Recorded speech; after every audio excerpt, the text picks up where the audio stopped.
Hello class. तो कैसे हैं आप सभी लोग। स्वागत है आप सभी का एक और नई सीरीज में भाई, जहां से आज हम लोग शुरू करने जा रहे हैं साइंस ओलंपियाड फाउंडेशन के साइंस वाले सैम्पल पेपर की तरफ। यानी अब साइंस ओलंपियाड फाउंडेशन का जो ओलंपियाड है उसका जो सैम्पल पेपर होता है, जो जो साइंस सब्जेक्ट से बच्चे देना चाहते हैं उनके लिए जो सैम्पल पेपर जारी हुए हैं उनको अब हम लोग देखना शुरू करेंगे। तो आप लोग सोच सकते हैं कि जब साइंस ओलंपियाड ही अपने साइंस के पेपर निकालेगा तब वो कितने ज़्यादा इंटरेस्टिंग होंगे।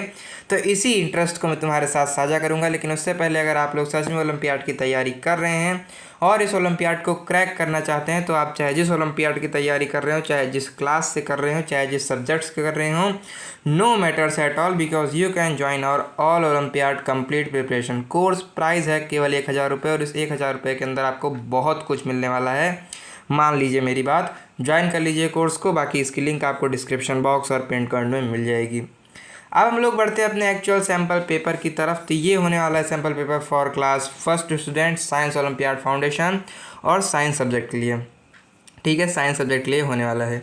अब मैं आपको बता दूं कि क्लास फर्स्ट से लेकर के क्लास फिफ्थ तक, सब क्लास फिफ्थ तक नहीं, क्लास फोर्थ तक कह सकते हैं, क्लास फोर्थ तक सही बच्चों के लिए टोटल नंबर ऑफ़ क्वेश्चन कितने होते हैं? 35 होते हैं। टोटल नंबर ऑफ़ क्वेश्चन 35 होते हैं और इस 35 क्वेश्चन करने के लिए आपको 1 घंटे का टाइम दिया रहता है।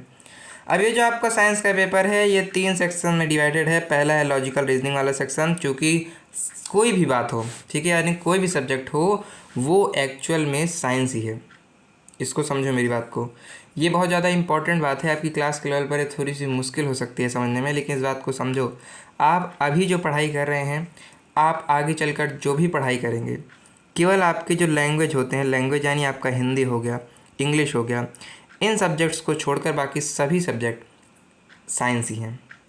ठीक है, तो इसीलिए जो लॉजिकल रीजनिंग होती है, यानी कुछ थोड़े बहुत लॉजिकल जो क्वेश्चन होते हैं वो भी साइंस के ही अंदर आते हैं। तो हम लोग सबसे पहले क्या देखेंगे, 5 आपको लॉजिकल रीजनिंग वाले क्वेश्चन पूछे जाते हैं। उसके बाद आपके एक्चुअल सब्जेक्ट आता है साइंस, जहाँ से आपको 25 क्वेश्चन पूछे जाते हैं, हर क्वेश्चन 1-1 नंबर का। और इसके बाद आता है अचीवर सेक्शन, जिसमें आपके साइंस के या फिर लॉजिकल रीजनिंग के हार्ड क्वेश्चन होते हैं। वो आपके 5 क्वेश्चन आपको ऐसे देखने को मिलते हैं और हर क्वेश्चन 2-2 नंबर का होता है। अब इन क्वेश्चन को अगर आप छोड़ना चाहते हैं तो आपको किस सिलेबस की ज़रूरत होगी? सबसे पहला है, अगर आप सेक्शन 1 यानी आपको लॉजिकल रीजनिंग को सॉल्व करना है, एप्टीट्यूड को सॉल्व करना है, तो इसके लिए आपको पैटर्न पता होना चाहिए, ऑड वन आउट करने आना चाहिए, मीजरिंग यूनिट पता होनी चाहिए, ज्योमेट्रिकल शेप्स पता होनी चाहिए, स्पेशियल अंडरस्टैंडिंग पता होनी चाहिए, grouping of figures, analogy, ranking test, problem based on figures. इन सब का आपको बहुत हल्का नॉलेज भी है, तब भी आप इसको सॉल्व कर लेंगे। ठीक है, ठीक है। और साइंस को सॉल्व करने के लिए तो आपको पता ही है, living and non living things पता होना चाहिए, plant, animal, human being and their needs, good and habits, safety rules, air and water, weather and the sky. यानी साइंस के बेसिक चीज़ें अगर आपको पता है तब भी आप इसको सॉल्व कर सकते हैं, because at your class competition बहुत ही कम है मेरे भाई। ठीक है, तो फर्स्ट क्लास के बच्चे तो इस वीडियो को ही देख ले तो बहुत बड़ी बात है। ठीक है, तो अब इन्हीं सिलेबस पर बेस्ड हम लोग क्वेश्चन को करने चलते हैं, जिससे आपको पता चल जाएगा भैया ये जो मेरा क्वेश्चन आने वाला है किस लेवल पर आने वाला है। तो बहुत ही ज़्यादा इजी क्वेश्चन है, बहुत ज़्यादा इजी क्वेश्चन। तो इन्हीं क्वेश्चन को चलिए शुरू करते हैं। पहला क्वेश्चन है आपका, कह रहा है कि 4 ग्रुप्स, क्या कह रहा है? कह रहा है कि 4 ग्रुप्स, ऑलराइट, कह रहा है 4 groups of dash air coolers which can be found from the given. कह रहा है कुछ वो सब छोड़ तुम, नीचे आपको ये इमेजेस दिख रही हैं ना, नीचे आपको कूलर्स की इमेजेस दिख रही हैं ना। ये रहा भैया 1 cooler, 2 cooler, 3 cooler, 4 cooler, 5 cooler. इस तरीके से आपको कूलर की इमेजेस दिख रही हैं ना। अब आप दुकानदार के आप मान लीजिए किसी दुकानदार के यहाँ नौकरी करने लगे, मैंने तुम्हारी नौकरी लगवा दी एक दुकानदार के यहाँ जिसकी कूलर की दुकान है। वो कह रहा है, अरे छोटू, ये जो हमारे सारे कूलर हैं इनको 4-4 के ग्रुप में रख दे, इनको 4-4 के ग्रुप में रख दे, यानी इसको 4 ग्रुप्स में बांट दे, मतलब इनको 4 ग्रुप्स में तो बांट दे।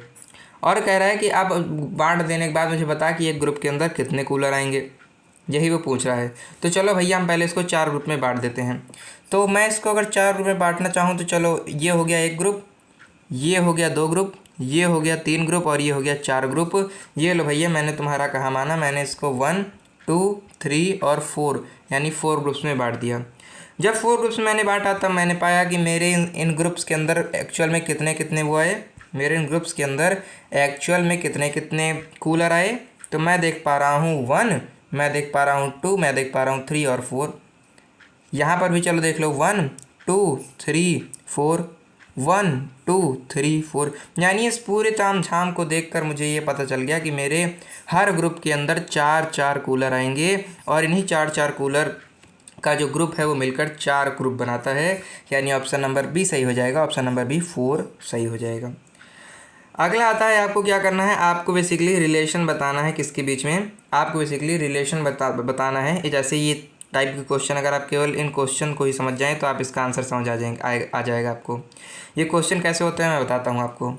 जैसे आप बेसिकली आपके घर में डॉगी होगा ना, आपके घर में डॉगी होगा ना, तो जो आपका डॉगी है ना, ये जो डॉगी है ये कहाँ पर रहता है, आपके घर पर रहता है।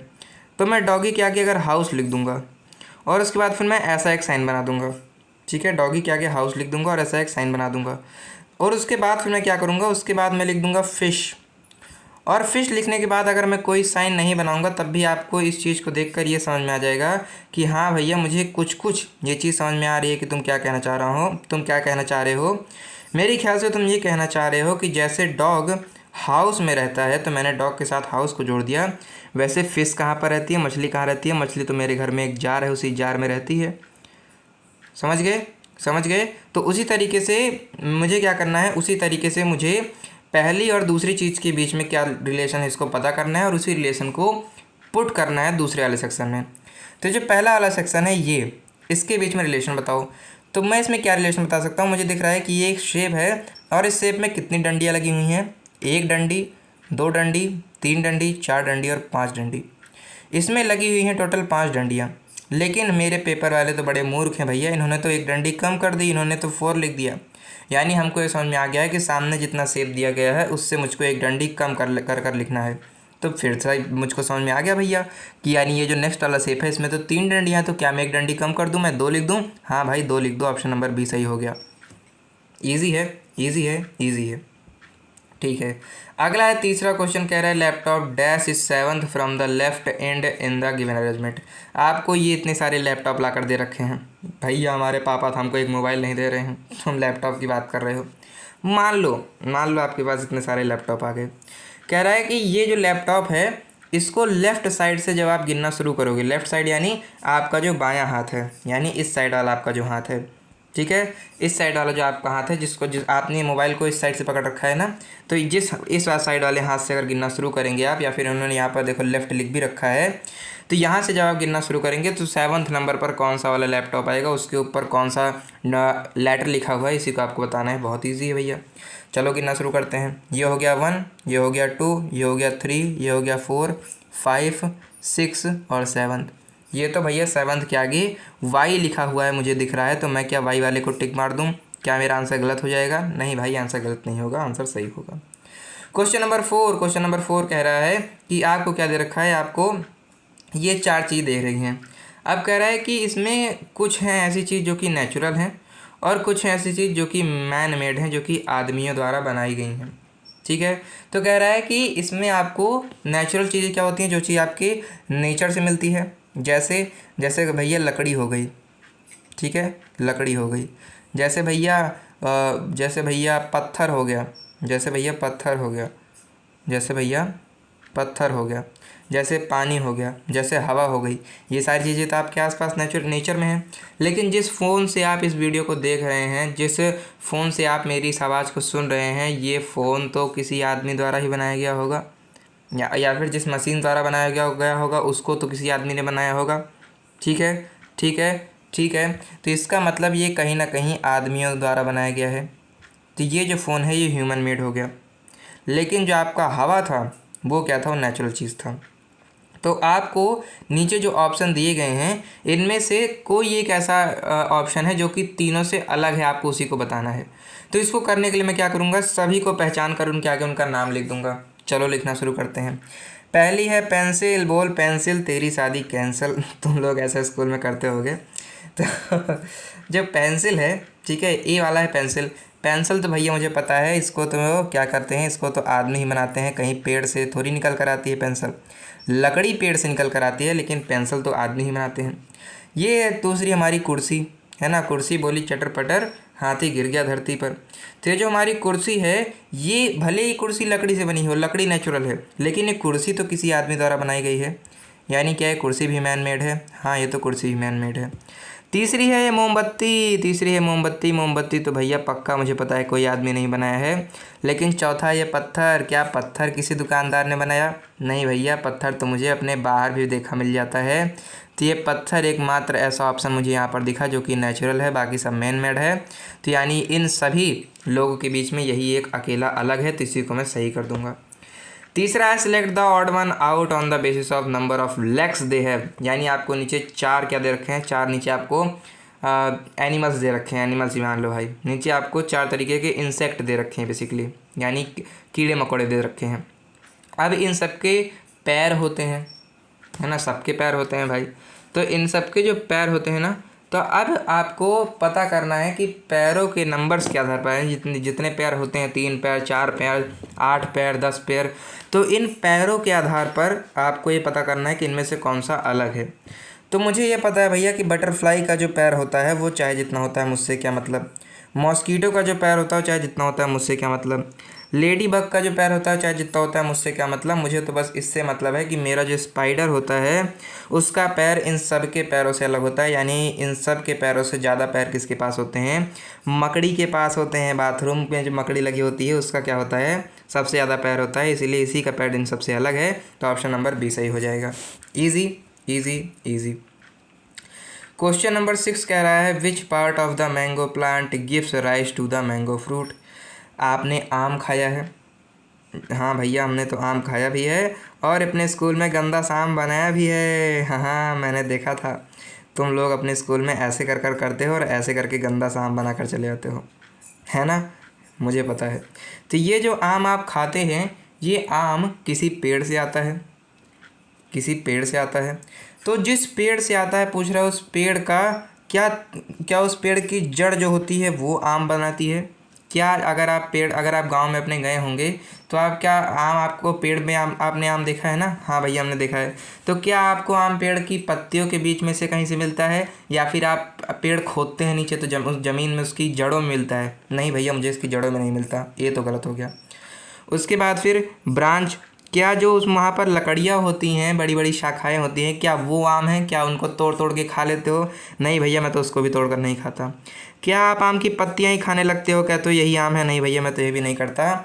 जो फ्लावर होते हैं कुछ टाइम बाद वही आपके मैंगो फ्रूट बन जाते हैं, तो आप उन्हीं फ्रूट को खाते हैं, आप फ्लावर को ही खाते हैं एक्चुअली में।